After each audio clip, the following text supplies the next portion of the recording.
Eu sou Denise Lima, Ufologia e Mistérios. Acreditar ou não? Meu nome é Diego e vou usar um chavão bem conhecido aqui, a verdade está lá fora, né? Meu nome é Edson Boaventura Júnior. Eu não quero acreditar, eu quero pesquisar. Eu sou o Elson e todas as mentiras levam à verdade.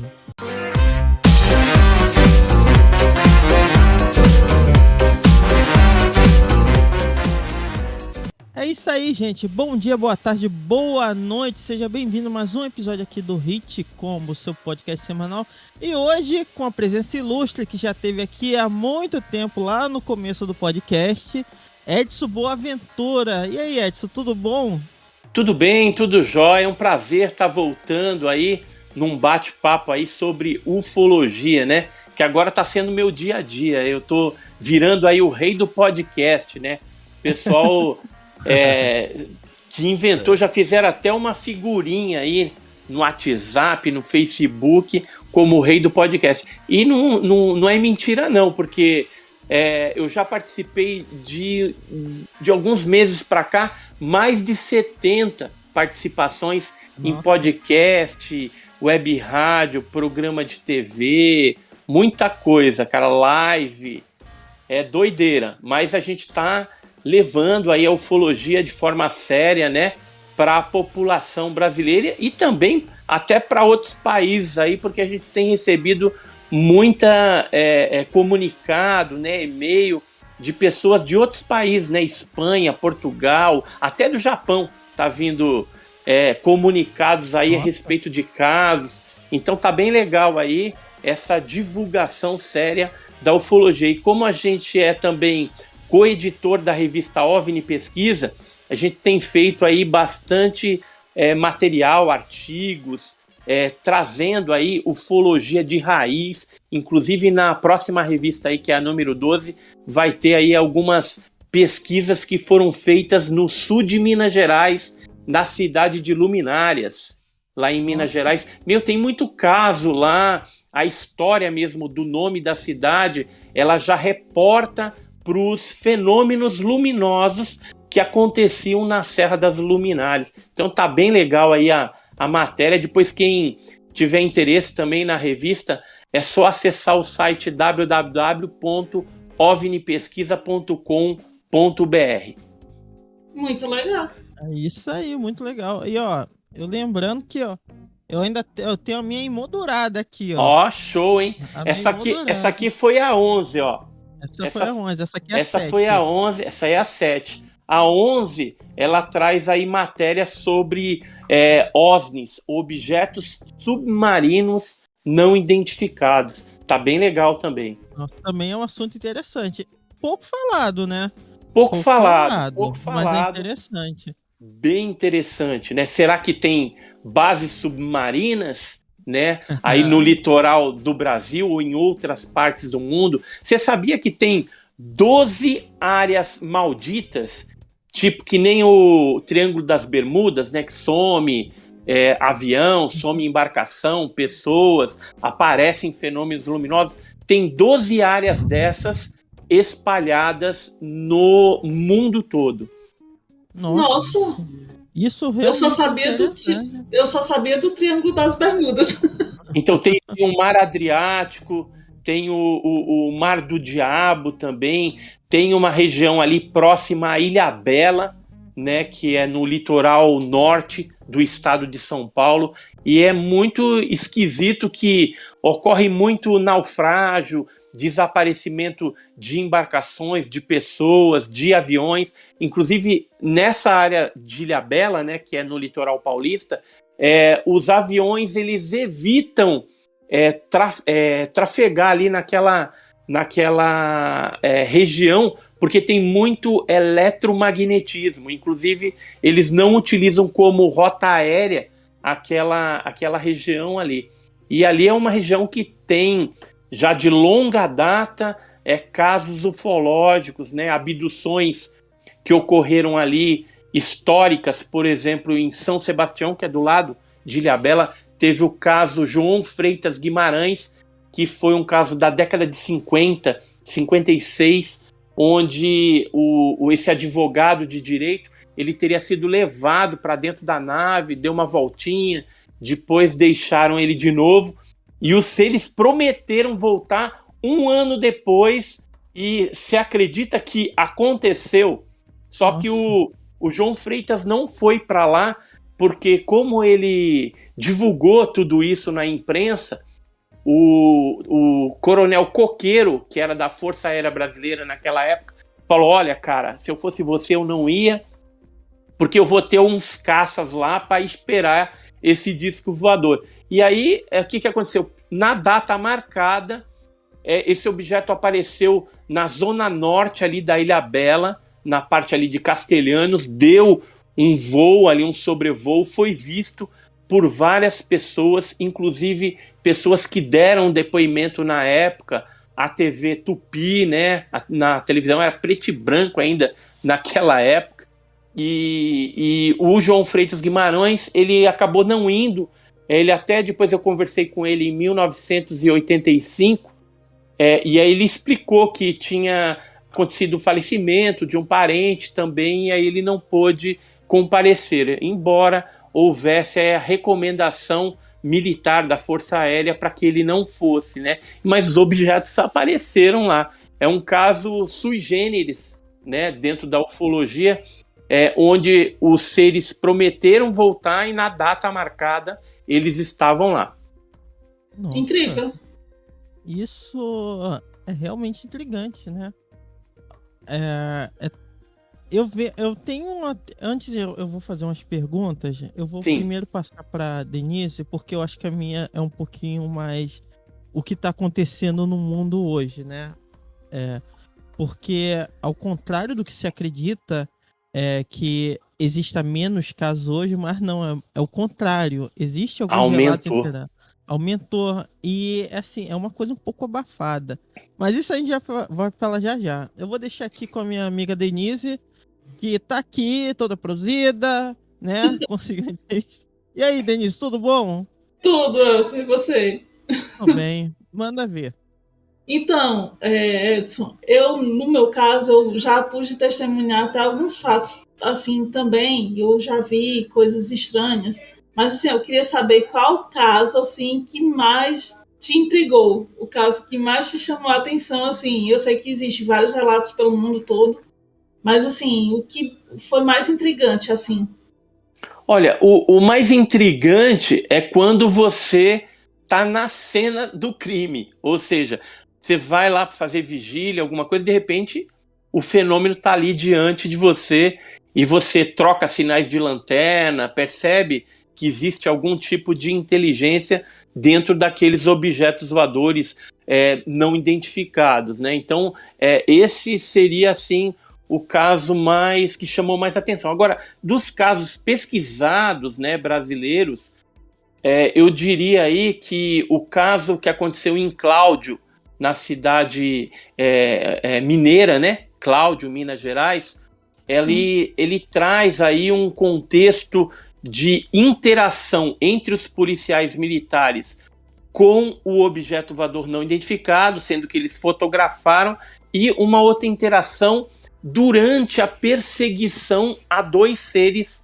luminosos que apareceram lá. Tudo isso está nos relatórios oficiais da Polícia Militar. Alguma coisa foi abafada, foi escondida, né? As fotografias foram copiadas pela Força Aérea também, lá de Belo Horizonte, e depois eles apagaram ainda o chip. Ainda bem que o Cabo Rabelo da polícia tinha guardado umas cópias e hoje a gente tem acesso a esse material. Então, o caso de Cláudio, ele não está encerrado ainda, tem muita coisa ainda para se descobrir, mas foi uma onda que aconteceu em novembro de 2008, 2009, agora a cabeça aqui falhou. Deixa eu ver, acho que foi 2009.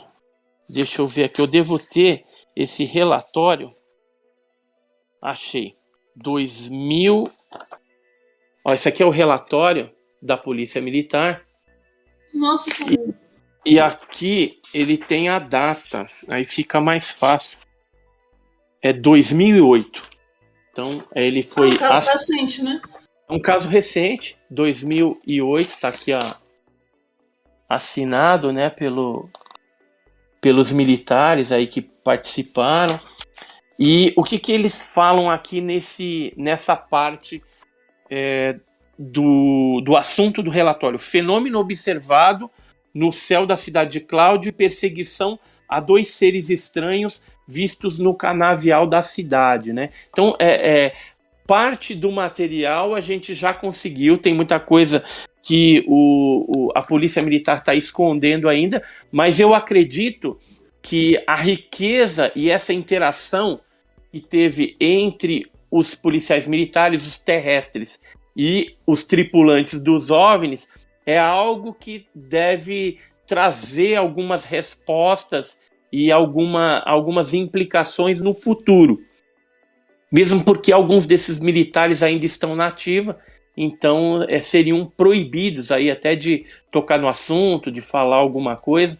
Mas, fora isso, tem o efeito mecânico nas viaturas da polícia, deu problema, tem todo o abalo psicológico, físico, que eles sofreram também em função desse contato direto com seres, e tem o missing time, que é o tempo perdido, né? Eles imaginavam que toda a perseguição teria durado uns 40 minutos e ao final tinha passado de 2, quase 3 horas, né? E quando eles deram por si, eles estavam voltando para a delegacia, não lembra nem como que voltou, o que aconteceu. Então foi algo bem estranho. O caso Varginha também foi um caso que me intriga até hoje.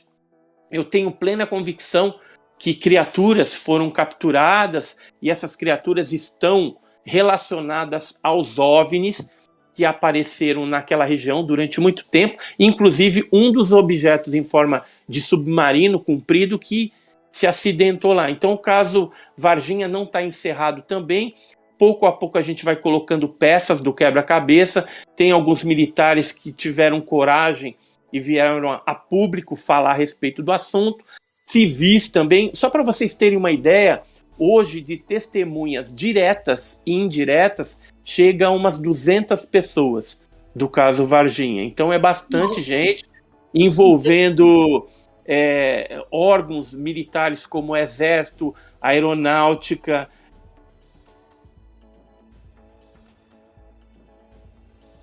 a Varginha, militares americanos da USAF, da Força Aérea Norte-Americana. Mais recentemente, o Marcos Feres, que é um ex-controlador de voo, ele participou de uma live num canal aéreo, falando ali de coisas aéreas, e os produtores ali da live chegaram e perguntaram: você já teve algum relacionamento durante a sua profissão com o fenômeno OVNI, objeto voador não identificado? Falou: já que vocês estão falando aí, eram vários dentro dessa área de voo, eu falei: eu vou contar. No dia 20 de janeiro de 1996, eu tive um envolvimento com aquele caso Varginha. E aí ele contou, né, que de repente o chefe dele, que nem aparecia na sala, lá na torre de controle, apareceu e falou assim: olha, tem um avião da USAF aí que está entrando, ele está sem avoem. O avoem é aquele autorização para aeronaves militares estrangeiras entrarem no Brasil. Isso tem que ser pedido com tempo de antecedência. Se eu não me engano, são 72 horas. E aí é feito um documento, esse documento fica lá. Quando a aeronave adentra o espaço aéreo brasileiro, então você tem a documentação, você deixa passar. Tem uma rota para onde que vai e tal. Só que aquele não tinha. E aí o chefe dele falou: deixa passar, depois a gente vai conseguir o avoem aí. Só que não veio, né? Nem apareceu. E essa aeronave da USAF, que era um C-17, ele pode comportar na carga até 77 toneladas. E sabe para onde que ele foi? Segundo o Marcos Feres, foi para Campinas. Chegando em Campinas, já tinha 2 helicópteros da aeronáutica preparados. Esses militares americanos entraram nesses helicópteros militares e se dirigiram. Tinha uma rota de voo já pré-definida para Varginha. Então foram para Campinas, de Campinas foram para Varginha, aí fizeram o que tinham que fazer lá, depois voltaram, e aí sabe toda a história, né? Que as criaturas e a nave depois foi levada lá para os Estados Unidos, né? Passou pela Unicamp, lá em Campinas, que é o interior do estado de São Paulo, e o Badam Palhares chegou a mexer lá com uma criatura viva, né? Fez alguns testes e também fez a necrópsia numa criatura morta. Então o caso Varginha também é algo bem bizarro, que envolveu militares brasileiros e até militares americanos. Nossa, impressionante. Nossa, impressionante. Diego? Eu queria que você falasse mais sobre esse caso Varginha. O Marcos Feres... Então, o Marcos Feres, nessa revista aqui na 11, a gente chegou a colocar algumas testemunhas. Esse aqui é o Marcos Feres, ó. Esse aqui é o Marcos Feres. E a gente colocou algumas outras testemunhas, né, que acrescentaram aí mais informações. Por exemplo, tem aqui o Fábio Furtado, que viu a nave. No comecinho aqui da matéria a gente fala a respeito também do Ricardo Brum, que é esse daqui, ele é um radialista. Ele chegou a ver também algumas luzes. Oi? Sabe a pergunta que eu tenho para você, Edson? É o seguinte, assim, que tem a versão oficial, né, que é o que falo na mídia, assim. Eu queria saber de você, assim, se ainda dá pra gente, tipo assim, porque foi investigado, segundo as pessoas dizem na época, né, foi investigado. Eu era criança ainda, mas eu lembro bem. Ainda dá pra gente levantar dúvida ainda sobre a questão do governo nesse caso ainda do Varginha? Ainda, tipo, teve alguma coisa assim que eles agiram de maneira estranha com relação a esse caso, assim, tentando ocultar alguma coisa, ou é uma coisa assim... Foi totalmente ocultado, entendeu? Só que a documentação, que assim, você tem graus de sigilo. Algumas documentações geradas foram secreta, confidencial, ultra secreto. Então, cairia, vamos dizer, esse grau de sigilo com 25 anos. O caso, agora em janeiro de 2022, fez 26 anos. Ou seja, era para ter caído esse grau de sigilo e a gente conseguir solicitar documentos a respeito desse caso que aconteceu lá. Só que o que aconteceu? Algum tempo antes de chegar a esses 25 anos, o Exército criou uns artigos impossibilitando a gente de ter acesso a esses documentos. Eu sei que está rolando uns processos aí contra o Exército Brasileiro para ver se consegue liberar alguns desses documentos aí, que eles estão fazendo corpo duro aí para não liberar de jeito nenhum, porque tem algumas atas, algumas coisas que vai estar escrito detalhes do transporte dessas criaturas e da nave também para os Estados Unidos. Isso é que a gente estava interessado, porque se vier à tona um desses documentos, a gente já tem a comprovação de que realmente algo aconteceu e foi acobertado, né? As explicações que foram dadas nesse caso pelo Exército Brasileiro são as mais absurdas possíveis. Uma delas, que foi feito um IPM, um inquérito policial militar, eles chegaram à conclusão, né, que era o Mudinho, que era um cidadão com problemas mentais, né, que não fala e que fica, vez ou outra, agachado na rua, e aí eles tentaram dizer que se tratava dessa pessoa, né, que é uma pessoa conhecida por todos, e hoje a gente até sabe que no momento que a Liliane, a Kátia e a Valquíria viram no terreno baldio aquela criatura agachada, o Mudinho estava num colégio, estava tendo um evento, tem testemunhas que viram ele lá, então não tem como ele ser essa criatura que o Exército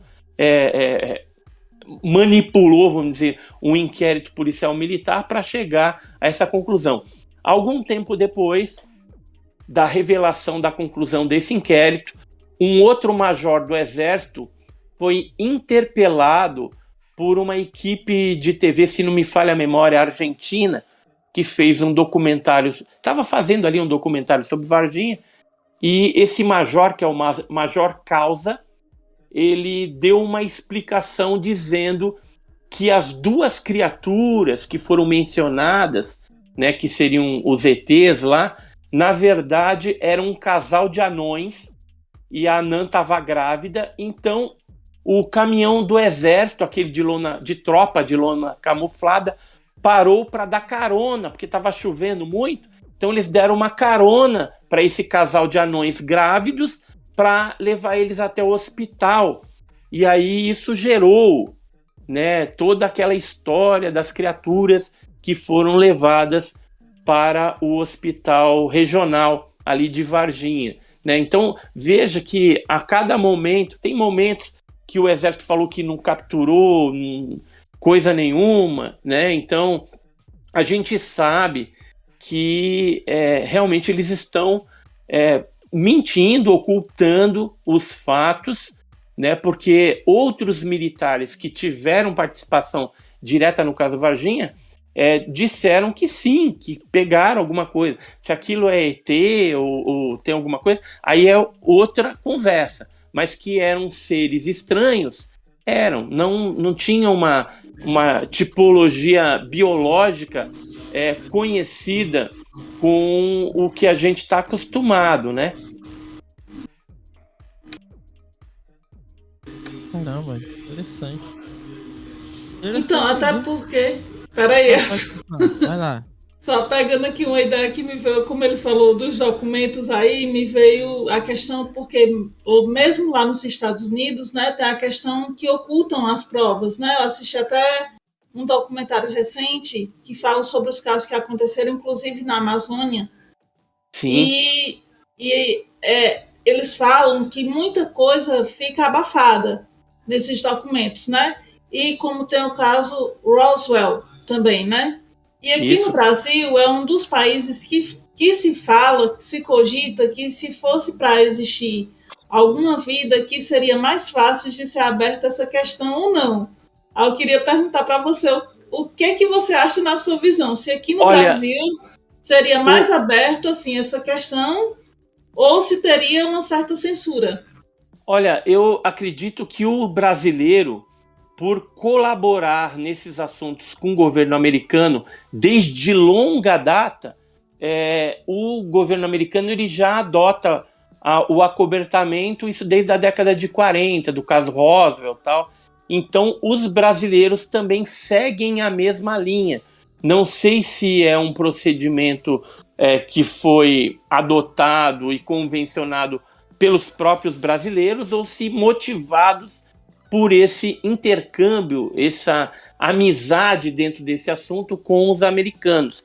E quando eu falo isso, por exemplo, a gente conseguiu recentemente alguns documentos da embaixada americana no Brasil da década de 60. Então são alguns faques, né, aerogramas do Departamento de Defesa, né, da CIA, do DIA, que falam a respeito de casos ufológicos que ocorreram no Brasil, inclusive num desses daqui, de 1966, 66, ele fala, esse telegrama aqui, ó, ele fala a respeito de uma queda de um OVNI que aconteceu entre Curitiba e São Paulo e que uma base da aeronáutica lá de Curitiba teria resgatado essa nave, esse OVNI, e depois foi encaminhado tudo isso para São José dos Campos, para o DCTA, o CTA, e lá foi feito provavelmente algum trâmite, onde na documentação norte-americana eles falam que depois foi encaminhado de São José dos Campos para a NASA, né? Para a famigerada NASA aí. Agora, veja isso, em 1966, você já tinha ouvido falar disso? Não, né? Eu tentei procurar oficialmente alguma informação e a informação que eles passam é que não existe, que esse documento foi destruído, que não sabe.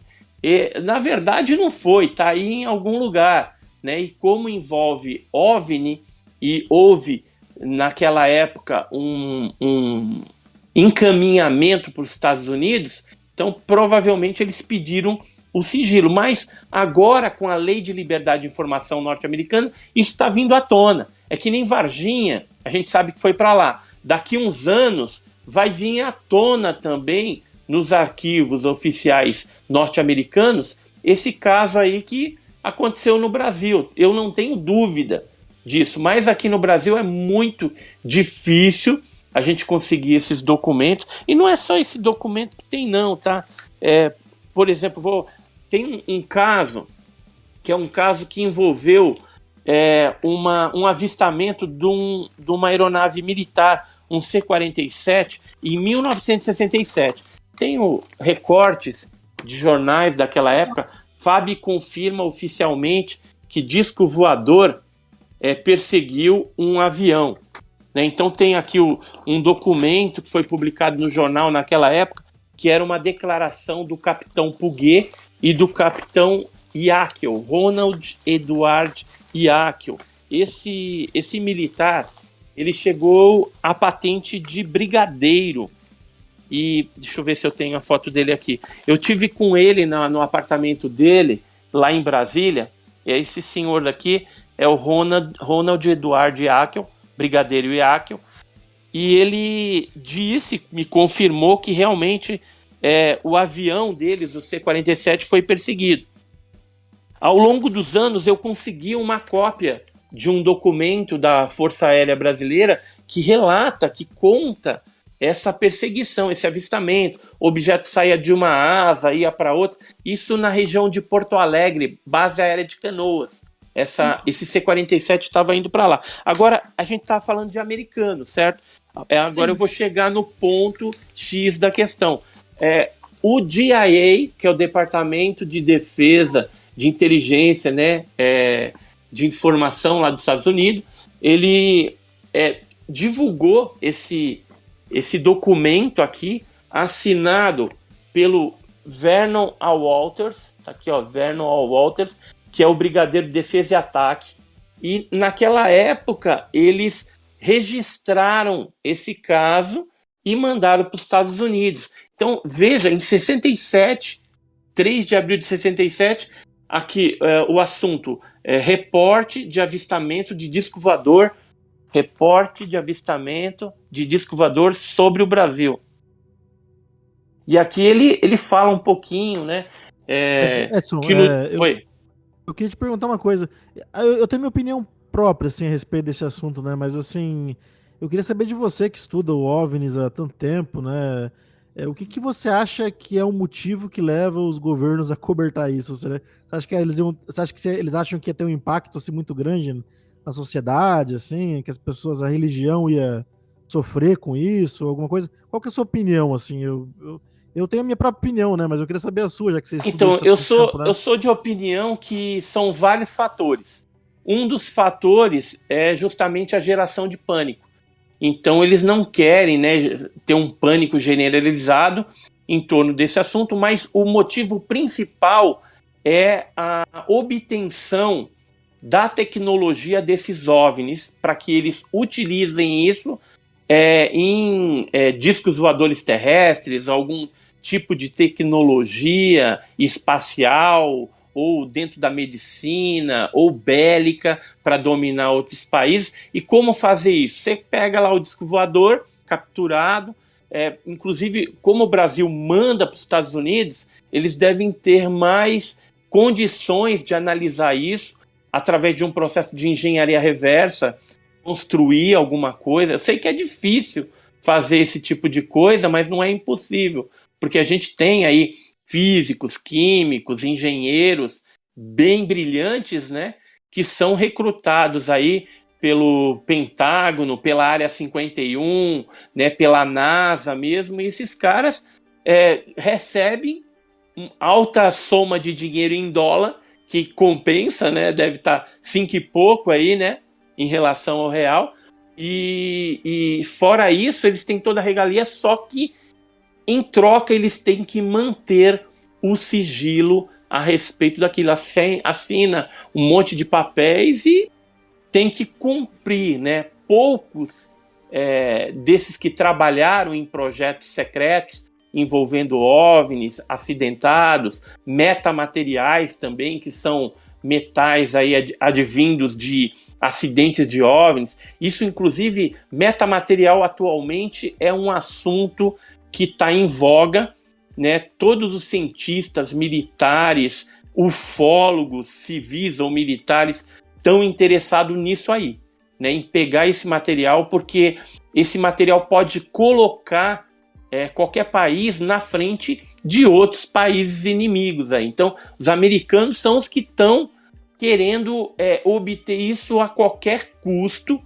A gente tem documentos liberados, por exemplo, pelo FOIA. Em 2015, foi liberado um documento que falava que o Robert Bigelow, do Bigelow Aerospace, ele é um civil, mas bilionário, que trabalha já há anos dentro dessa área espacial, né? Então ele ajuda.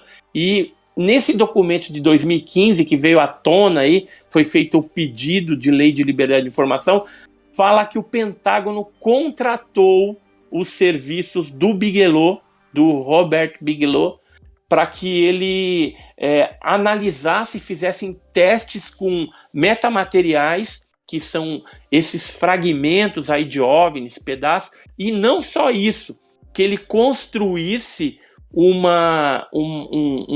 bunker, vamos dizer assim, um armazenamento, um galpão para armazenar esse tipo de material, né? Já que você está falando de metamaterial, Edson, você tinha uma questão lá de Ubatuba, né? Que você estava até pegando dinheiro do pessoal da internet, fazendo Isso, a gente chegou a fazer. Vocês fizeram o teste naquele material lá? Fizemos sim. Espera aí que eu vou te mostrar. Nós fizemos alguns testes, né, naquele material. Esse aqui é um deles, foi feito na USP, né? São 4 fragmentos de OVNIs que nós obtivemos naquela época. Aqui dá para a gente ter uma ideia dos fragmentos, eram pequenos. E a primeira análise que a gente foi qualitativa, para saber se tinha magnésio em alta concentração, porque as primeiras análises desse fato, né, desses fragmentos que foram obtidos na Praia das Toninhas, em Ubatuba, no ano de 1957, em setembro, falavam, né, as primeiras análises, que era magnésio em alto grau de pureza. Mas magnésio você pode, de repente, numa metalurgia, produzir esse tipo de coisa com 99 ponto alguma coisa. Nesse exame aqui, na última página, são várias páginas, né? Na última página aqui, assinada pelo Dr. Henrique Ken e também pela doutora Maria Manuela Tassinari, que é pesquisadora lá da USP, eles falam que os estudos efetuados indicam que os fragmentos são constituídos basicamente por magnésio, teores de até 99,3, com inclusões compostas preferencialmente por MgO, que é óxido de magnésio enferrujado, provavelmente como caiu na praia, né? Naquela região que tem bastante salinidade, o material deve ter oxidado. Mas isso poderia ser feito num laboratório? Poderia hoje.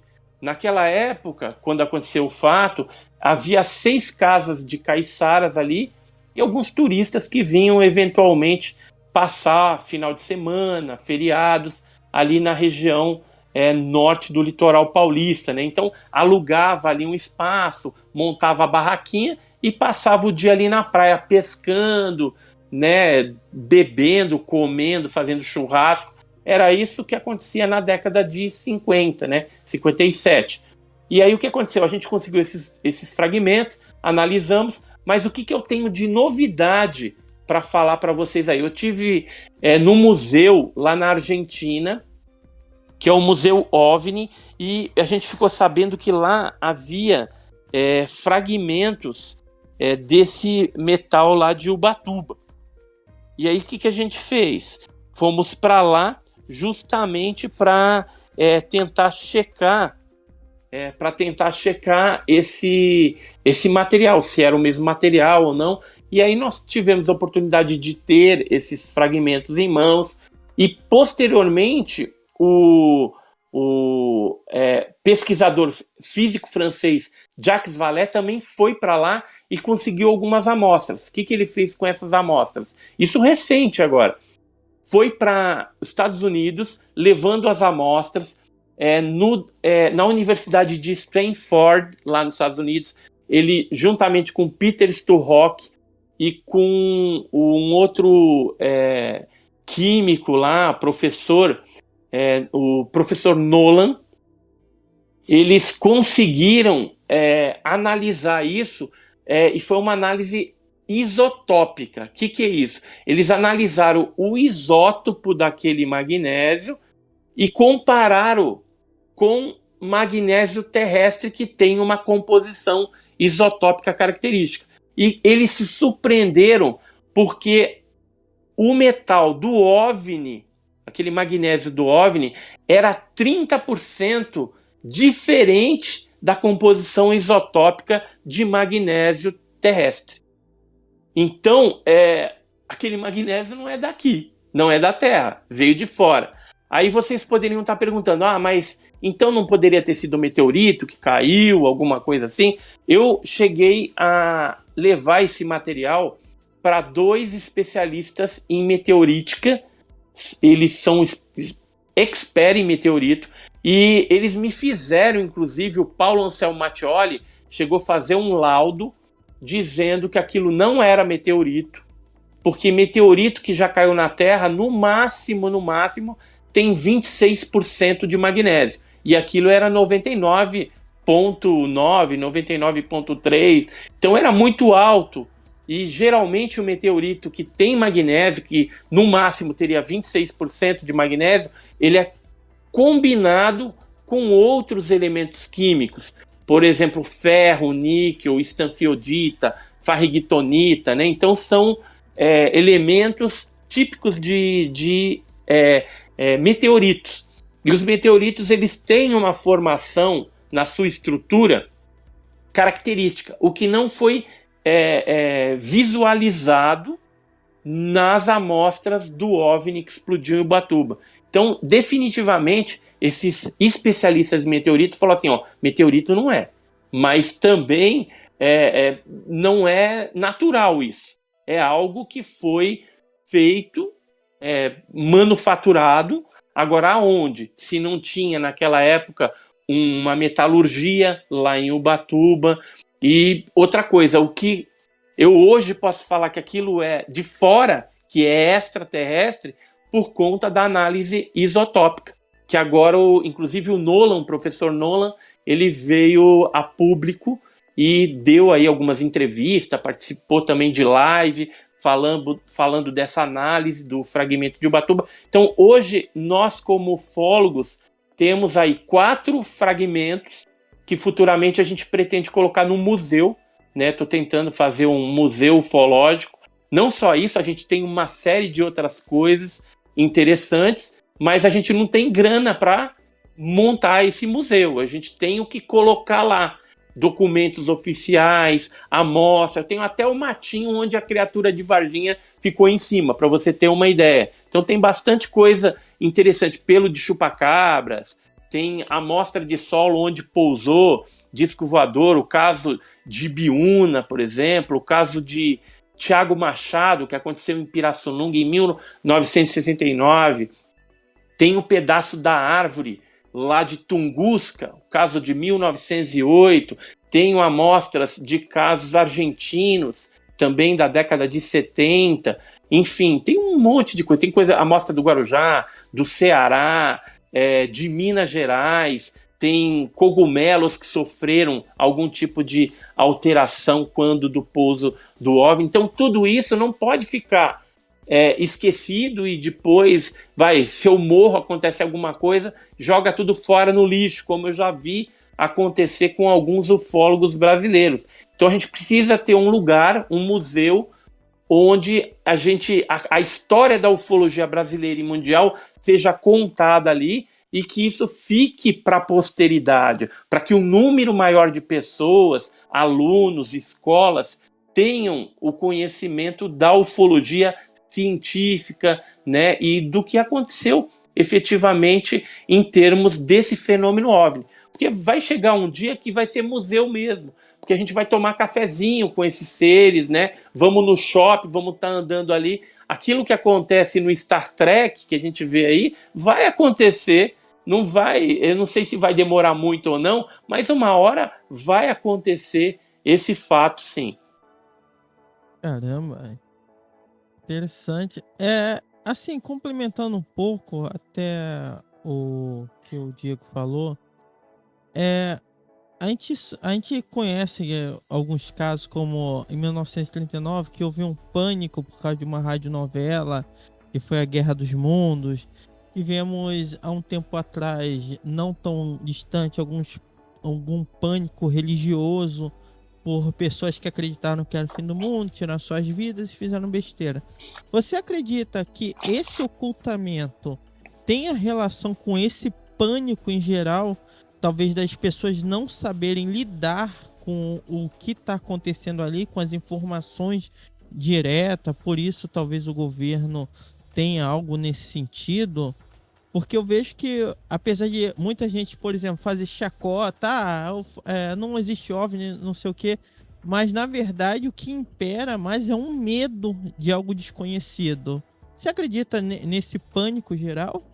Olha, eu acredito que hoje, analisando o que a imprensa tem divulgado a respeito do assunto, o pessoal está mais preparado, ou seja, talvez se pousar um disco voador num centro, vai ter um corre-corre ali, que é normal, né? Porque você, quando fica frente a frente com um desconhecido, bate o medo mesmo e, perna pra que te quero, né? Mas o pessoal, ele está mais preparado para assimilar esse tipo de fenômeno. E eu acredito que não vai demorar muito para algum governo divulgar isso. Se a gente for ver o que aconteceu na Guerra Fria, os Estados Unidos, né, correu para ser o primeiro a alcançar o nosso satélite, que é a Lua, né? Ou seja, pousar lá em 1969.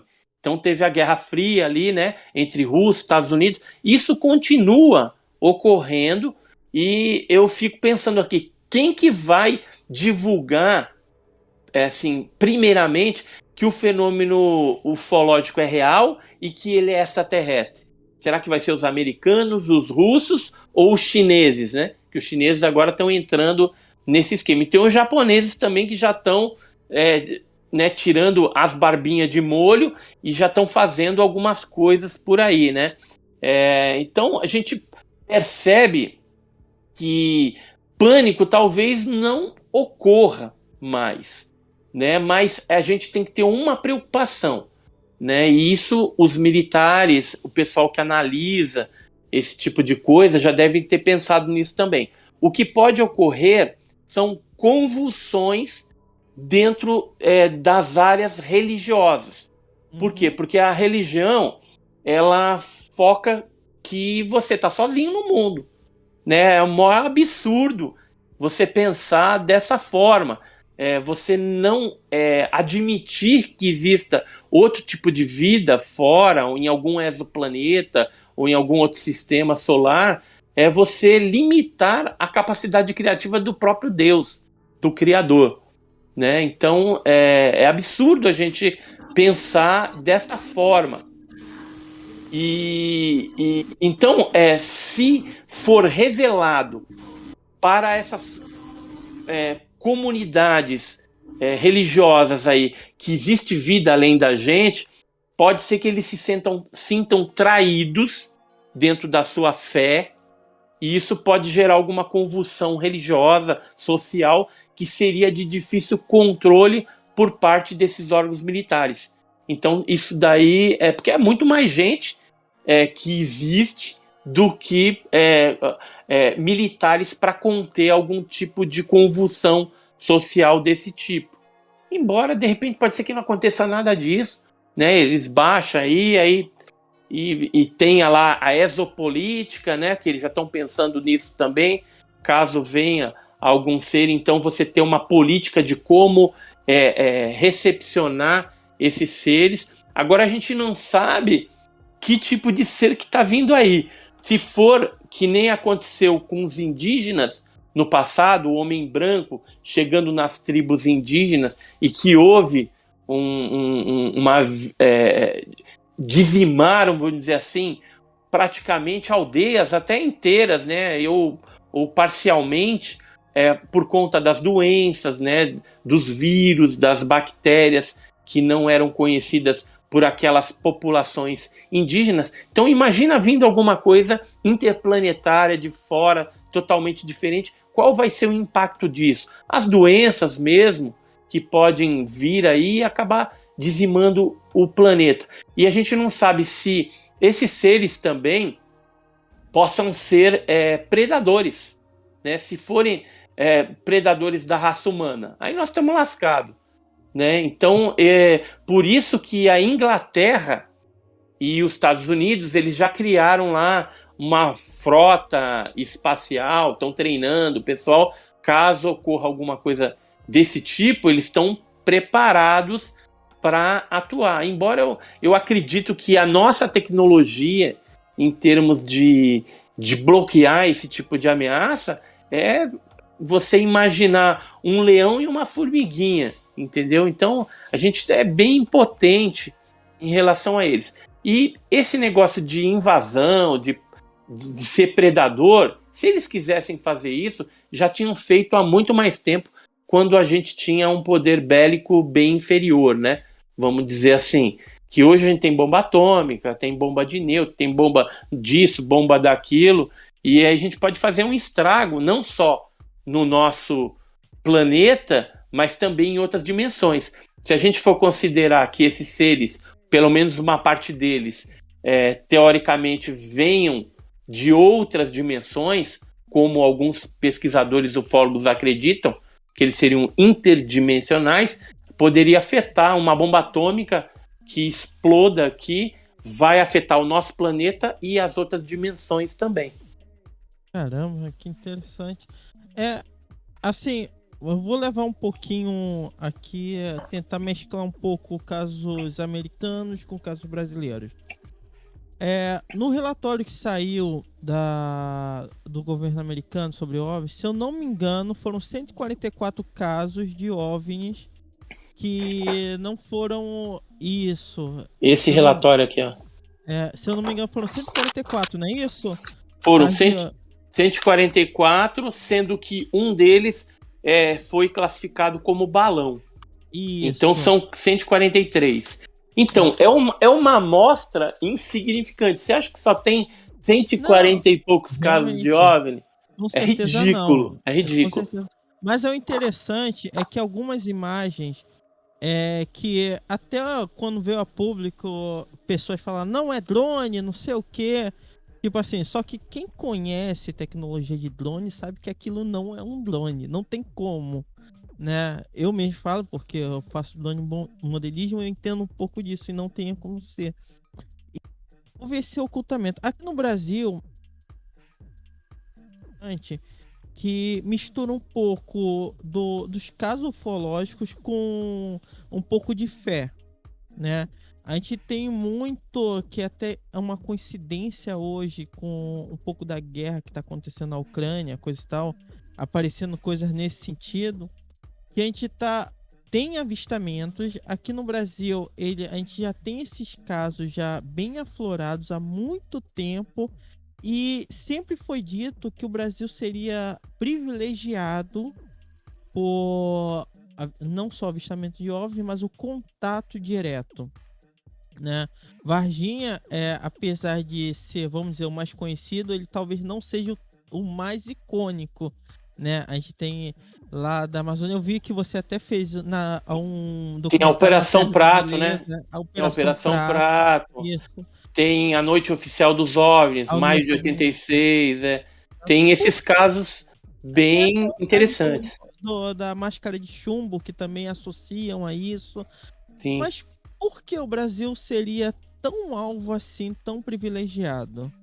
Olha, eu acredito que por conta da grande porção territorial que nós ocupamos, né? Então, a gente tem aí uma riqueza, não só em termos de minérios, né? De pedras preciosas também, de nióbio, areia monazítica, que poderia chamar a atenção desses seres. Fora isso, a gente tem uma costa, né, muito grande, litorânea, e alguns desses locais já foi falado que poderia haver uma base submarina desses objetos, já que nessas regiões litorâneas ocorre muito o avistamento do OSNI, que é o objeto submarino não identificado, que é aquele objeto que entra dentro da água, sai, né, que é visto por pescadores, por turistas, pelos moradores das regiões aí litorâneas, não só litorâneas, mas também ribeirinhas, né?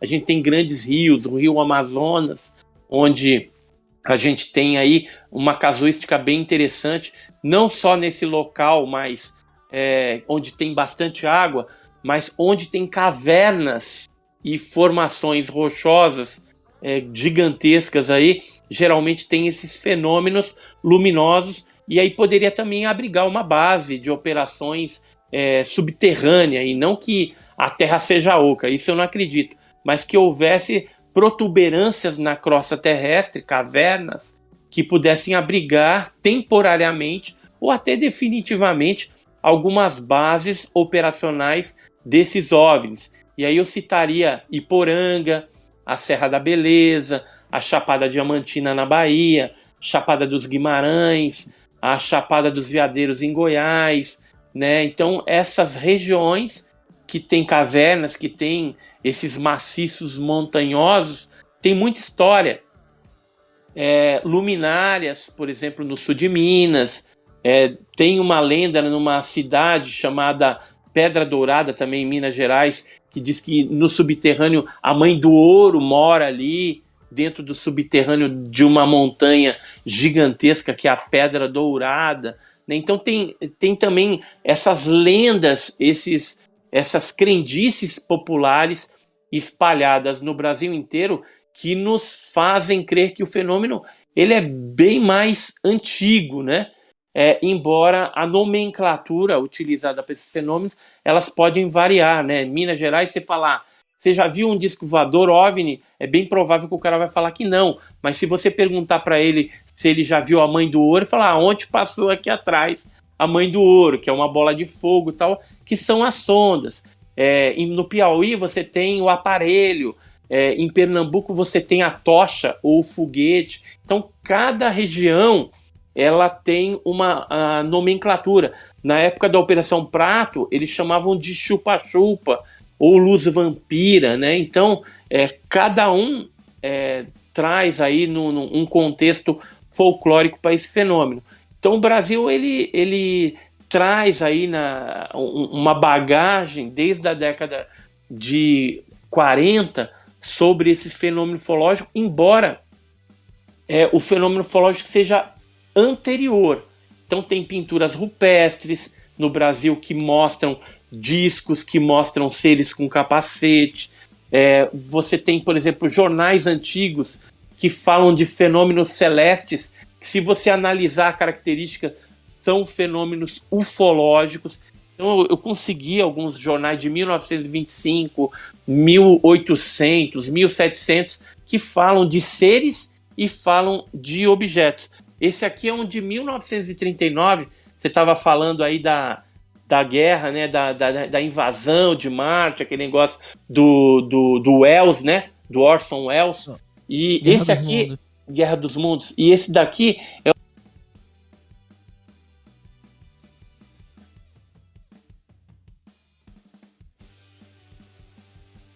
um jornal sobre o morro. Então isso aconteceu em São João del Rei, Minas Gerais, e tem pessoas aqui que eram do internato, né? Então fala de pessoas importantes aqui da prefeitura, um fazendeiro Emídio Apolinário de Moraes, e falam que esse fenômeno foi visto por mais de 2.000 pessoas avistaram isso.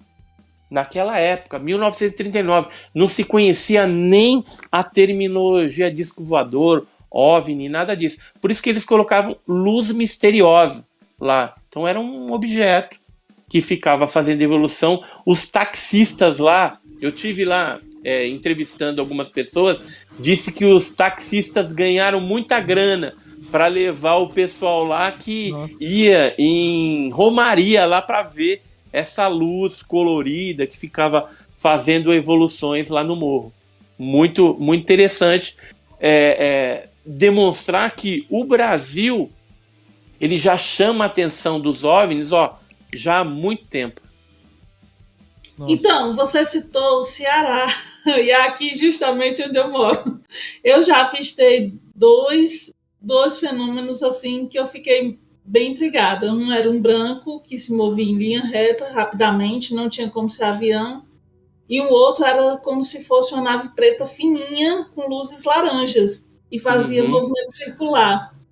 Então, assim, como aqui também tem uma área que tem uma serra, tem vários fósseis de dinossauros, de peixes, de tudo, então sempre dizem que aqui pode ser uma área que é visitada, que aqui é chamada região do Cariri. Qual que é a cidade aí que você tá? No meu caso aqui é Juazeiro do Norte. Juazeiro do Norte, então. Tem muito caso aí para essa região, realmente.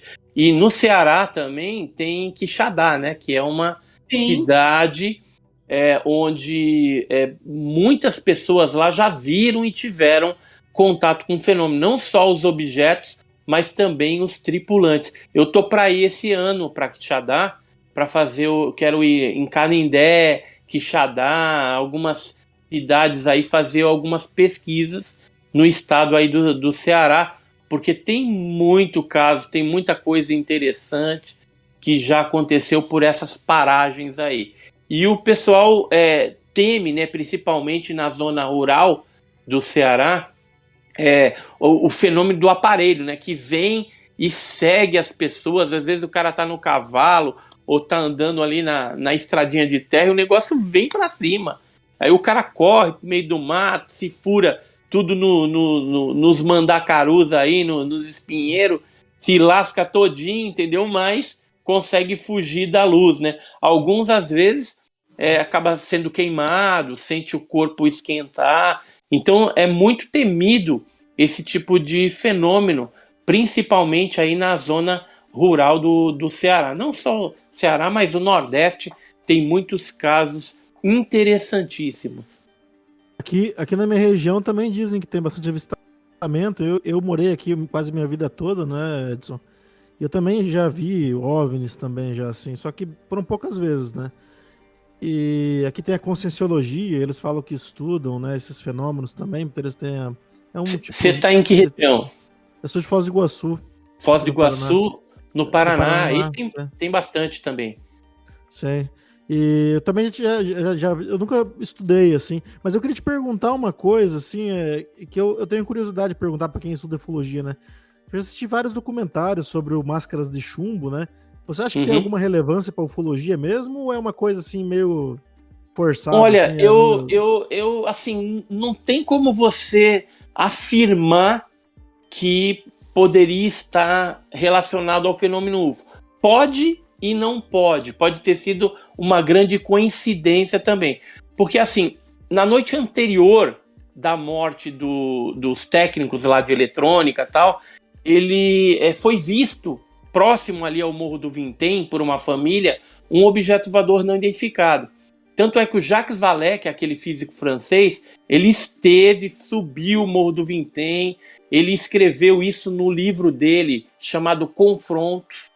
Então, no livro do Jacques Vallée, Confrontos, tem lá o caso do Morro do Vintém. Então, assim, pode ser que esteja associado, mas pode ter sido também uma grande coincidência. O Carlos Alberto Machado, ele escreveu um livro recentemente chamado Estranha Colheita, que é de casos de mutilações, mortes estranhas que poderiam estar relacionados aos OVNIs.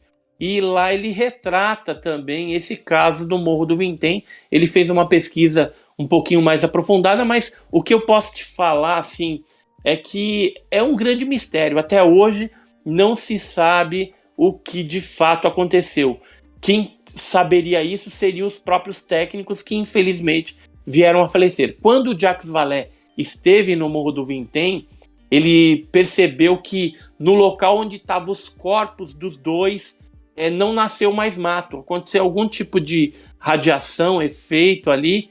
Então eles devem ter sido banhados pela luz do OVNI ou alguma outra coisa. E na cabeça deles, talvez as máscaras de chumbo protegeriam eles, mas não foi o que aconteceu. Eles vieram a óbito. Foi descartado na época latrocínio, né? Morte, né? Por roubo, porque não aconteceu. Eles tinham dinheiro, inclusive, nos bolsos, isso não foi levado e era uma quantia até razoável de dinheiro. E, assim, alguns laudos e pesquisas que foram feitas no passado foram rasuradas. Então, parece que tem também todo um acobertamento em torno desse assunto.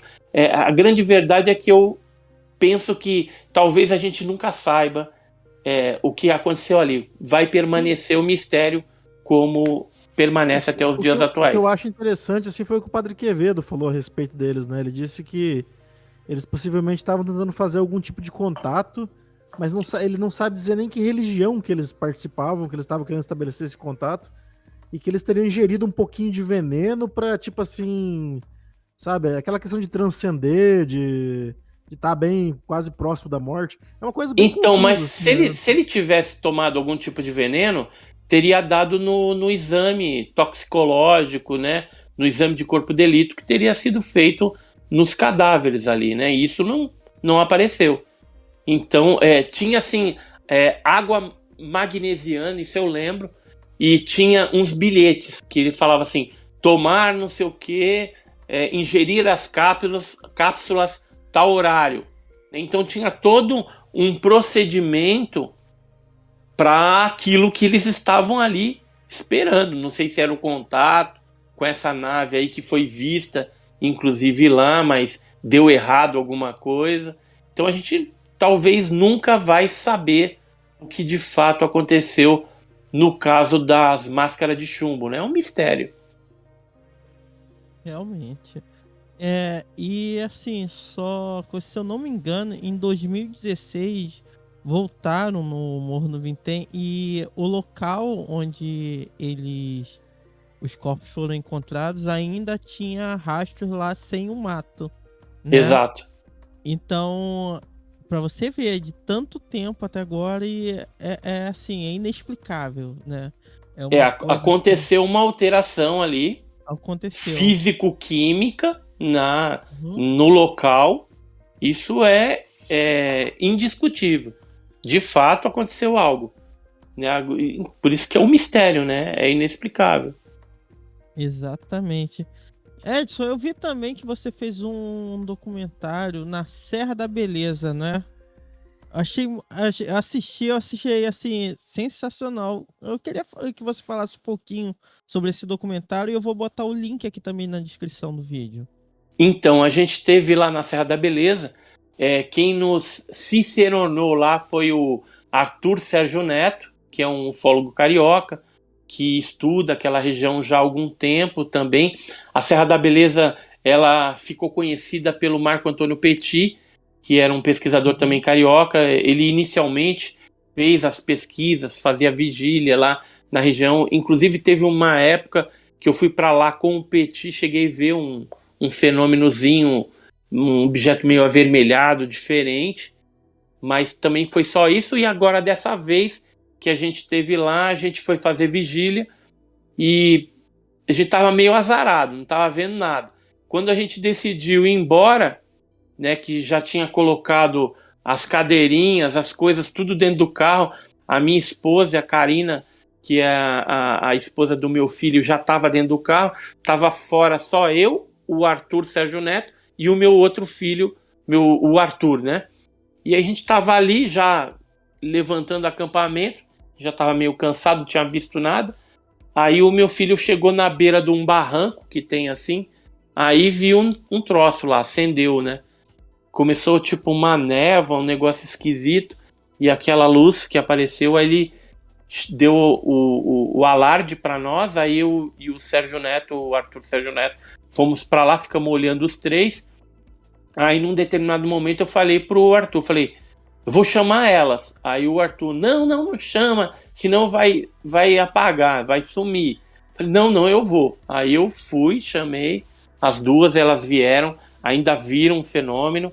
Aí eu falei pro meu filho filmar, aí o Arthur falou, não filma não que vai apagar. E aí a gente filmou ainda um pouco, aí depois o negócio apagou mesmo. E aí não apareceu mais. Aí a gente foi embora e tal.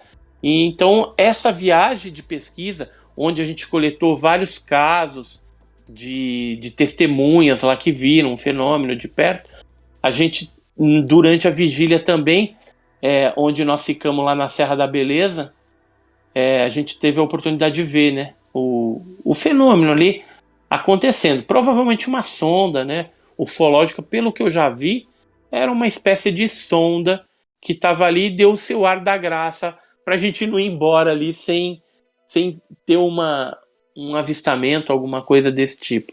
Então foi bem bacana. Iguais essas pesquisas de campo, a gente tem feito outras no sul de Minas Gerais, fomos para Lavras, tivemos em Alfenas, em Varginha, né, em Três Corações, e também estivemos em Luminária. Tá para sair no meu canal, no canal Enigmas e Mistérios, um outro documentário também que a gente está fazendo sobre a cidade de Luminárias. Lá a gente ficou 2 dias, e em 2 dias a gente coletou uns 10 casos, 10 depoimentos, então é muita coisa. Nossa. Né? E a gente vai ter que voltar lá para entrevistar outras pessoas também que não deu tempo da gente fazer. Então é uma região que aparece o fenômeno demais, cara. E na próxima revista aí a gente vai fazer já fizemos, né? Tá sendo editorada e em breve vai estar aí já disponível ao público com uma matéria sobre luminárias também. Inclusive a capa dela é alusiva a essa pesquisa de campo em luminária. Eu gosto muito disso, cara. Sou um pesquisador de raiz, ninguém vai tirar isso, tá no meu sangue. Eu gosto de ir para campo e passar os perrengues lá, fazer vigília, ver OVNI, passar medo, entendeu? Mas quem tá na chuva é para se molhar, não é assim? Se eu quero descobrir alguma coisa, eu tenho que ir aonde está acontecendo os fatos. É uma coisa que eu sempre faço. E assim, se não é, não é. Mas se é, cara, ninguém tira aquilo de mim e eu empunho a bandeira da verdade e falo, cara, isso aqui realmente é estranho, isso aqui é um fenômeno óbvio. Até que se prove ao contrário, né? Que a gente também tem que ter a humildade de reconhecer quando a gente erra também, ou se de repente lá na frente explicarem pra gente que aquilo não era bem assim, né? Porque hoje a gente tem várias tecnologias, drones e tecnologias espiãs, militares, que a gente não conhece e que não são divulgadas para o público. Só que durante uma guerra, por exemplo, depois que passa a guerra, essas tecnologias vêm à tona. Quer ver um exemplo? Teve a Guerra do Golfo Pérsico na década de 90, 99, por ali, né, 90. Nessa década de 90 apareceram muitos triângulos negros sobre a Europa. Então, a Bélgica falando que via disco voador triangular negro, a Itália, um monte de lugar lá reportando, saindo nos jornais. Eu tenho alguns recortes de jornais daquela época. Só que acabou a guerra, a gente descobriu que aquilo era uma tecnologia americana, era o Stealth, né, que é aquele avião triangular negro que não é detectável em radar e que estava ali espionando a guerra, né? Só que era uma tecnologia que não tinha sido divulgada ainda para o público. Passada a guerra, a gente descobriu que era isso. Não que não possa ter ocorrido algum caso ali que seja verdadeiramente ufológico, porque tem esse formato triangular também dentro da casuística, dentro das aeroformas dos OVNIs, também tem. Mas alguns casos ali são nitidamente o stealth, que foi confundido com os OVNIs. E aí a gente tem a hombridade de chegar hoje e falar, olha, não era. Se for uma pessoa mau caráter, aí vai... Não, deixa, é tudo OVNI triangular negro mesmo, entendeu? Mas o que a pessoa vai ganhar com isso? Né, de ficar forçando algo desse tipo. Eu lembro, por exemplo, um caso que aconteceu no Guarujá, na época, a gente pesquisando com o GUG, Grupo Ufológico do Guarujá, apareceu um balão, cara, de uns 30, 40 metros, em formato de peão. Só que ele estava bem alto. E aí foi inclusive o Jamil Villanova que me ligou. Falou, olha, tá aparecendo um negócio esquisito aí. E dá uma olhada aí da janela. Aí eu saí, olhei, vi também. E ele olhou de binóculo e falou, é um balão. E aí passou, né? A gente desencanou daquilo. No dia seguinte sai no jornal OVNI no Guarujá, meu. Eu quis morrer. Eu fui lá na redação do jornal, falei assim, ó, escreve aí que esse OVNI que vocês estão falando aí é um balão de mais ou menos 30 e tantos metros, assim, assim, assim, e pode colocar meu nome aí, Edson Boaventura Júnior, ufólogo, eu tô falando que é balão, não é OVNI. E aí eles publicaram, foi publicado isso. Passou mais uns dias, eles descobriram, caiu esse balão aí lá para os lados de Ilhabela, São Sebastião, para lá.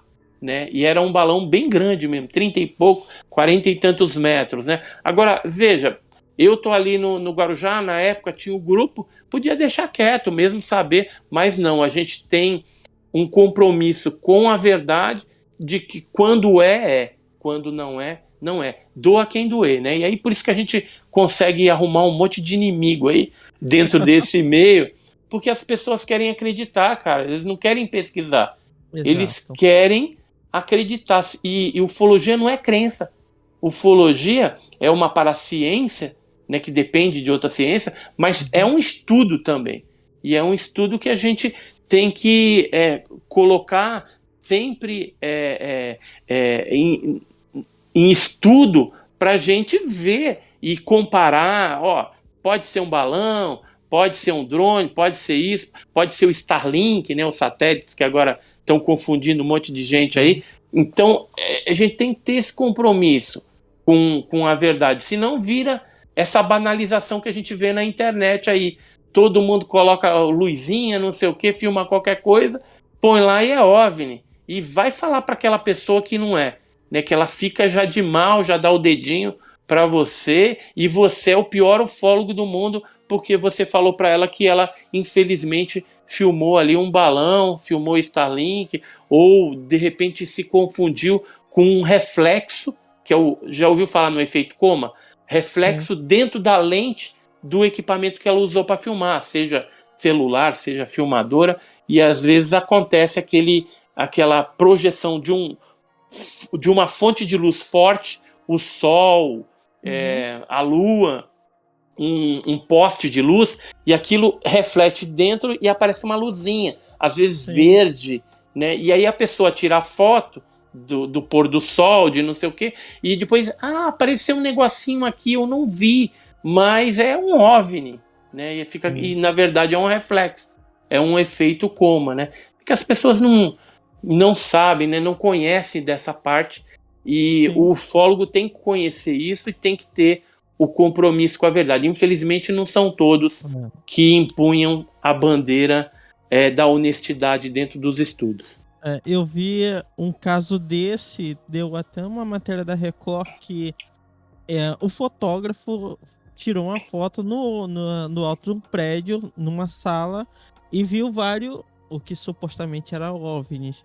Né? Só que a própria matéria mostrou para ele que na verdade era o reflexo das luminárias que estavam atrás dele. Isso, porque ele tirou a foto através da janela. E aí estava refletindo.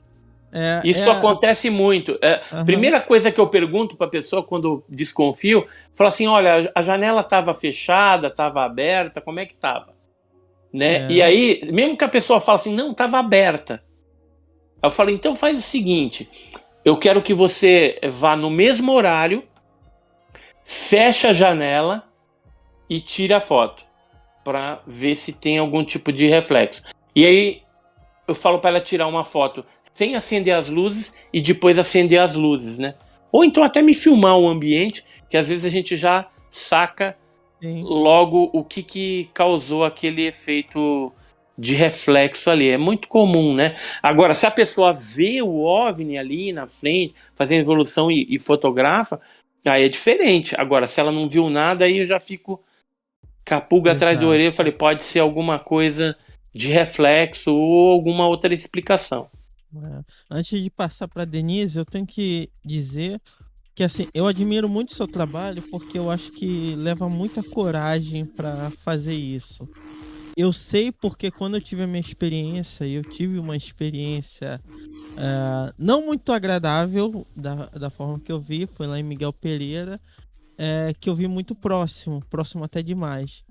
E assim, isso atentou a curiosidade até hoje, assim, muito forte, mas eu devo ser sincero que eu não sei se como seria a minha reação se eu visse realmente novamente o que eu vi, né? E eu não me imagino fazendo uma vigília que nem você. Eu não consigo me imaginar. Foi uma experiência bem impactante e eu admiro demais esse tipo de trabalho, né? Porque você tem que lidar. Você sabe por que eu vou? Porque se os caras tivessem que me pegar, já tinha pego ou pegou, entendeu? E você nem fica sabendo e tamo indo, entendeu? E tamo indo. Tem algum propósito? Tudo na vida da gente tem algum propósito. Se eu tô envolvido nesse estudo, é porque havia um propósito para a gente desenvolver aí dentro desse estudo ufológico. E quando você vai para campo mesmo, para vigília lá, que vê alguma coisa, você tá sujeito, né? Não tem como. Então, por exemplo, se você tem medo, é melhor não ir. Teve uma vez a gente levou um casal lá para Iporanga. E aí a gente tava vendo as luzinhas, mas tava longe. E aí eu caí, não sei se caí na besteira de falar, eu falei, ó, tá vendo esse morro atrás da gente? Às vezes aparece aqui atrás. E aí nisso a gente tá com o foco lá na frente, nas luzinhas. Aí sumiu as luzinhas lá, aí daqui a pouco aparece aqui atrás, mas aí tava já em cima. Aí, foi debandada geral, a mulher começou a chorar, ai meu filho, não sei o quê. E aí, vambora, tivemos que ir embora. No melhor, quando tava começando a ficar um negócio bacana, aí tivemos que ir embora porque o casal assustou demais com aquele negócio. Então, cada pessoa tem um tipo de reação. Eu já tive reação de surpresa, de medo, ou então de ficar simplesmente apático ali, entendeu? Ou de repente nem lembrar o que aconteceu, entendeu? Ficar assim meio... E aí, cadê os objetos que estavam ali? Não tá? E aí você ter missing time, ou indo para um lugar e aí lascar tudo, de repente você tá numa outra estrada que não deveria estar ali. Isso aconteceu quando eu fui para Iporanga, isso há muitos anos atrás, né? Então tem algumas coisas que pode ter acontecido e você não fica nem sabendo, entendeu? Mas tem um propósito, tudo isso deve ter um propósito maior aí, com certeza. E aí, Denise, vamos acampar, Denise? Não teria essa coragem toda, não, mas eu gosto de ficar observando o céu de manhã, de tarde, à noite. Agora, acampar assim, dessa forma aí, eu acho que não. Porque já pensou se ver aquele negócio em cima de você? Deve ser bem bizarro, bem estranho. Nossa! Teve um colega meu, o Fábio Avolio, né? Ele era do grupo Vega. Ele foi com o grupo dele lá para Iporanga, esse mesmo lugar que a gente ia. A gente era doido. Ele era mais doido ainda, levou a equipe dele. Ele conta, né, que um objeto saiu assim do vale e ficou dando rasante. Imagina, toda a equipe dele entrou dentro de um carro. Ficou todo mundo que nem numa lata de sardinha, morrendo de medo e o objeto dando rasante ali.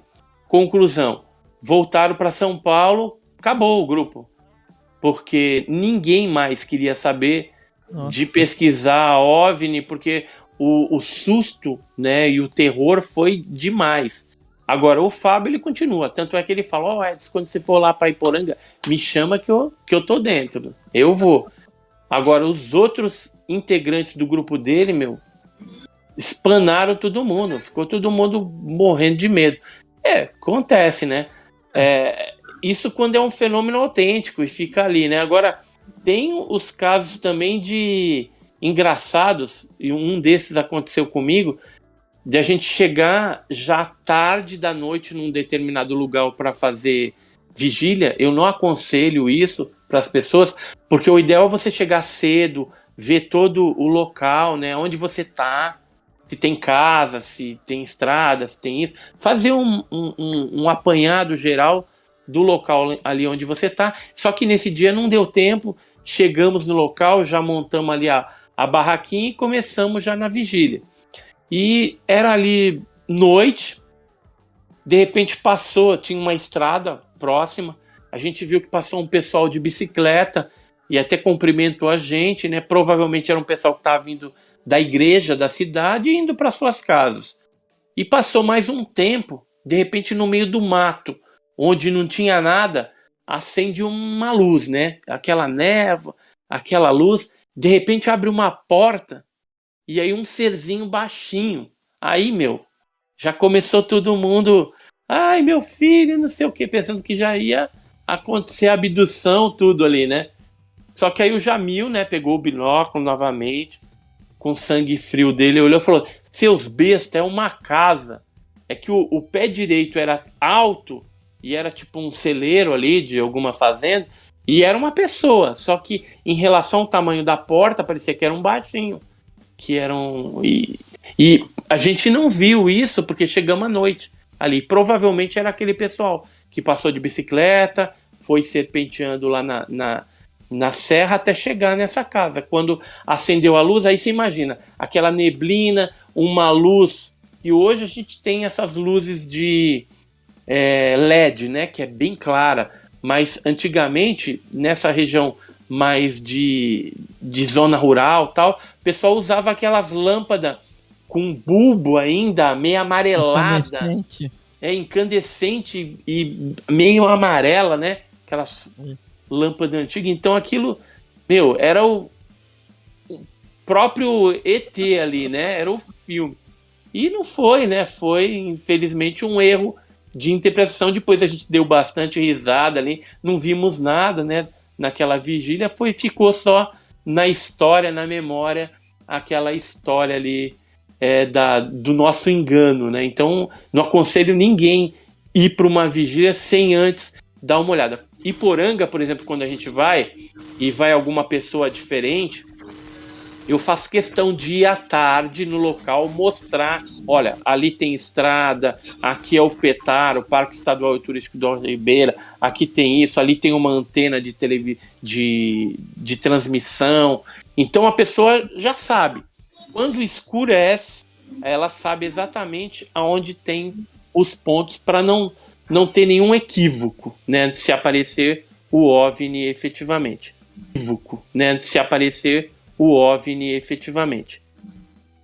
Edson, é verdade, existe uma questão, tá bom, é meio da conspiração, digamos assim, que falam que existem seres entre nós. Um dos casos que se fala muito é a Rainha Elizabeth II, que ela é uma possível reptiliana, e eu vi um caso também de um cientista, que agora eu não me lembro o nome também, que ele pode ser um ser de outro mundo, um ser de Vênus. Não lembro agora o nome. O que você acha? Que pode existir sim ou não? Eu não acredito nisso, entendeu? Isso daí é das ideias malévolas aí da cabeça das pessoas. E, na verdade, se tivesse um alienígena incorporado numa pessoa, você acha que essa pessoa já não tinha um pego para analisar e tudo mais? E você acha que o alienígena vai falar que ele está fazendo algo desse tipo? Lógico que não. Senão ele seria objeto de estudo. Então, assim, é muito da imaginação das pessoas que elas querem acreditar.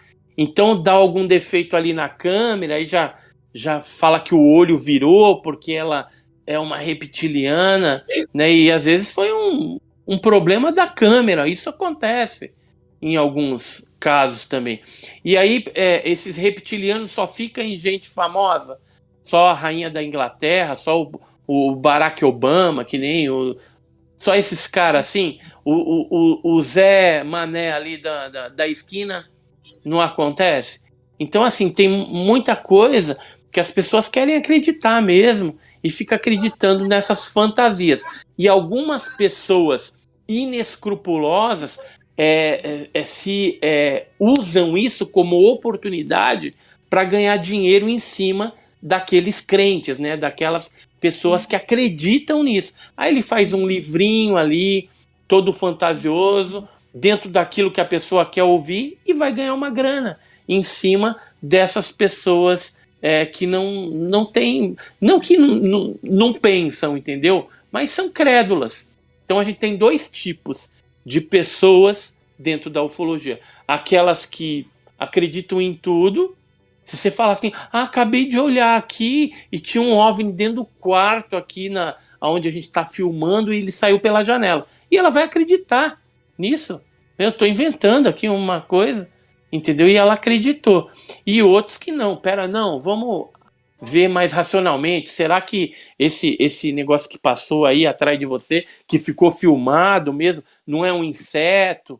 E aí, dependendo do ângulo da luz, causou um efeito óptico, né? Então tem pessoas que pensam, que analisam, não são tão crédulas assim. Eu me coloco dentro dessas pessoas que analisam, são um pouco mais críticas. Agora, o fato que acontecer, eu não consegui explicar e acabou, eu vou ser o maior defensor daquele negócio. Agora, se tiver uma explicação mais plausível, não venha me falar que aquilo é reptiliano, que aquilo é isso, que é aquilo. Inclusive ficam falando aí que reptiliano é raça. Não existe raça de nada. O que existe são tipologias de seres, alguns baixinhos, o tipo alfa, o tipo beta que é parecido com a gente, o tipo gama que é totalmente bizarro, corpo coberto de pelos, robôs, energéticos. Então, a gente tem tipologias, não raça. Porque quando o pessoal fica falando reptiliano, arturiano, não sei que ano aí, a pessoa teria que ter ido lá no planeta e realmente constatado. Você já viu algum trabalho científico, ou de algum governo, ou de alguém da área espacial que atestou isso, foi lá e viu esse tipo de raça? Então, não tem. Se não tem, não existe raça. Isso é falácia de gente que quer fazer livro e quer vender essas historinhas da carochinha para as pessoas que querem acreditar. Infelizmente é isso. Viu, Edson? Você falou do tipo beta, que é parecido com a gente. Esse é o mesmo tipo lá que apareceu no caso do Fogo do Céu, lá que o cara relatou, porque ele falou que eram pessoas, que eram tipo pessoas, assim, né? Do Fogo grandes, né?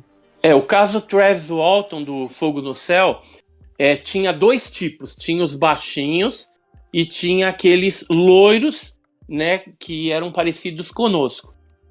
Na verdade, dentro da nave, segundo Travis Walton, teriam dois tipos, convivendo ali conjuntamente, trabalhando em conjunto. Outros abduzidos já relataram também seres diferentes, de tipologias diferentes, convivendo junto ali ou trabalhando em conjunto. O que a gente percebe, né, nesses casos é que os baixinhos parece que são mais operacionais e esses loiros são tipo ali os que mandam, né? Tipo o chefe, fala, vai lá, faz isso, faz aquilo. E os baixinhos são mais subservientes a esses loiros aí, que parece o comandante da nave e tal. Por isso que o pessoal fala, né? Que é o comandante, que é isso, que é aquilo. Mas isso também não se prova nada. É tudo especulação, né? Não tem como provar algo desse tipo. Agora, que existem tipos, que existem tripulantes de OVNIs que estão aí atuando no meio da gente, entra dentro de casa, abduz, né? E aparece com nave, sem nave, visita de dormitório à noite, o cara fica lá com a paralisia do sono. Isso ocorre. Tem um monte de casos no mundo todo e esses fenômenos estão ocorrendo com as pessoas aí. As pessoas geralmente ficam meio desorientadas, mas depois segue a vida normalmente, né? Às vezes fica com marca, queimadura, né? Sangra o nariz, às vezes tomam um implante, né? Colocam algum tipo de microsistema na pessoa por um tempo, depois vêm e retiram. Então, assim, isso está acontecendo. Por que está acontecendo isso? Deve ser algo semelhante ao que a gente faz com os animais. A gente não marca lá o animal, não coloca sensor na baleia, no golfinho, né? Alguma coisa científica está sendo feita com essa raça, que provavelmente, né? Com essa tipologia que está acima da gente, e essa espécie aí, sei lá, e aí a nossa espécie está num degrau, vamos dizer, evolutivo, ou dentro de uma cadeia alimentar abaixo. Porque a gente fica pensando que a gente está acima da cadeia alimentar. Dos animais, sim, a gente está. Mas será que não tem algo acima da gente? Porque os animais, eles não percebem que a gente é ruim para eles, né? Porque você cria lá a galinha, faz o galinheiro, dá milho para ela, né? Cuida direitinho. O que elas vão... É que tem algum tipo de percepção. Mas acho que tem até um pouco de instinto, né? Não sei se tem inteligência. Mas elas percebem que aparentemente a gente somos bons para elas porque facilitamos a vida dela, né? Só que a hora que ela vai para a panela, aí que ela vai saber exatamente qual que era a nossa intenção. A mesma coisa a vaquinha ali, né? Vira churrasco depois, picanha e tudo mais. E esses seres também devem estar fazendo a mesma coisa. O Charles Fortes, que escreveu o livro dos Danados, ele falava assim, que alguém nos pesca. Alguém nos pesca. Então o peixe não sabe de quem está pescando ele. Ele cai que nem um patinho, vai lá na minhoca, na isca e pega e depois vai para a panela. E a gente é a mesma coisa. Alguém está acima de nós, nessa cadeia aí universal, civilizatória, sabe lá o que é, e a gente não tem essa percepção clara do que está acontecendo, mas está acontecendo. É bem a teoria do pesquisador, né? Que quando o cientista entra num campo onde não tem ação humana, ele tenta mexer o menos o possível naquele ecossistema para não interferir. Então acredita-se também que seja mais ou menos isso, o campo de pesquisa, a Terra, algo do tipo, uma civilização que ainda está atrasada, que não pode ser mexida até o ponto certo, né? Tem essa linha de raciocínio, não é isso? Justamente, é bem por aí. É isso aí. Bom, gente, estamos chegando no nosso horário. Eu tenho que agradecer muito, porque Edson Boaventura sempre dá um show aqui no Ritcomo, e agora o rei dos podcasts também, né? Eu vi, participou do Flow, participou de vários podcasts e, assim, sempre surpreendente, tratando com muita seriedade, entendendo e também passando pra gente que é leigo, né? Entender um pouco mais do assunto, que é muito interessante. E eu tenho que agradecer também meus amigos aqui do Ritcomo, que sem eles isso aqui não é nada, a Denise e o Diego. Vou deixar a palavrinha com eles aí e vão encerrando. Denise, é com você. Então, Edson, super obrigada pela participação e por alguns esclarecimentos, porque assim, a gente como é leigo não entende, às vezes a gente tem algum avistamento e não sabe exatamente o que é também. Então, super interessante o que você falou, esclareceu muita coisa. E também eu queria falar também, obrigada Diego, ao Elson. E também, galera, quem puder dar uma passadinha lá na minha página, no Cine Série Play, curte lá, que sempre tem uma dica de filme lá. E é isso aí, galera. Valeu. Então, obrigado, Edson. Gostei muito, né? Eu sempre gosto de conversar com as pessoas sobre esses assuntos, assim, porque já me aconteceu comigo, então, assim, eu me sinto envolvido um pouco, sabe? Embora eu não participe, assim, né, dos encontros, as coisas, né? É que nem você falou, eu também sou meio cético, assim, eu gosto da coisa bem estudada, assim, sabe? Não gosto de me envolver num nível, assim, de achar, não, tudo é verdade, sabe? Então, mas eu gosto, acho interessante. Obrigado por ter participado aí com a gente e obrigado, Elson e, né, Denise. E também quero deixar meu jabazinho aí, quem quiser ouvir um pouco de filosofia, sobre cultura pop, tem lá no Aletheia Podcast, né? É o podcast que eu participo com outros amigos meus lá. E tá em todos os agregadores aí, né? E é isso, né? Obrigado e uma boa noite pra vocês aí. Muito agradecido. Edson. Queria agradecer vocês, primeiramente, aí pelo bate-papo, pela oportunidade. Quando quiser lá na frente, só me chamar de novo, a gente vem aí, continua o bate-papo, porque esse papo é interminável, né? E queria deixar um recado para vocês. Se você quer saber um pouco mais a respeito da ufologia, entra no meu canal Enigmas e Mistérios. A gente conseguiu chegar nos 100 mil inscritos, ganhamos uma plaquinha lá do YouTube. Estamos super felizes. Na verdade, já está 108 mil, eu vi hoje. Está subindo assim astronomicamente, mas isso por causa da aceitação e da credibilidade que a gente está colocando, né, esse estudo da ufologia aí. E lá tem bastante vídeo, bastante informação para você se aprofundar nesses temas. E também na revista OVNI Pesquisa, quem quiser, depois você deixa aí nas descrições, www.ovnipesquisa.com.br. Quem quiser saber um pouquinho mais, a gente tem vários artigos, matérias bem interessantes aí e sérias sobre o fenômeno OVNI. Então entra lá e prestigia o nosso trabalho também. Fora isso, tem os livros, né, que eu já editei, Alienígenas no Passado do Brasil, OVNI Arquivos Militares, o caso Ibiúna aí, e estou escrevendo outros livros aí, que em breve deve chegar para vocês aí, inclusive o livro de Varginha aí sobre a minha ótica.